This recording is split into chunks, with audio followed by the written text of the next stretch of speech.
Oke, saya nak try cucuk. Ni live punya ya. Saya random ambil.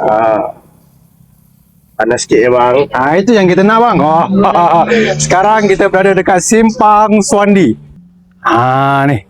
Ni live punya ni. Macam mana rasa dia panas-panas.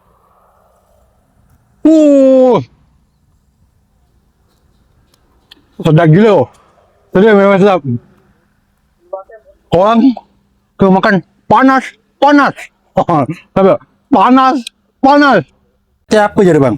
Ayam dengan daging bang. Oh, ayam dengan daging bang ya. Ni lokasi dekat mana bang? Dekat Simpang 3 Eko Suandi. Tempat ni ramai lah yang tahu insyaAllah. Ni abang cucuk sendiri lah? Dengan adik-adik bang. Oh, bestnya adik-beradik ya, support ya. Rezeki saya kat sini. Yang ni namanya sate apa bang? Sate lomak. Ni sate lomak. Orang Nogori ke bang? Dia lebih kurang macam tu lah. Lomak tu kalau ada setengah orang tu datang, dia ingat lomak tu lemak.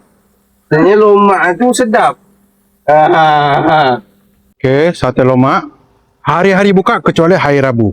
Ayam dia harga secucuk 90 sen, daging RM1. Saiz kau tak payah risau lah, besar-besar nampak, kau sendiri nampak.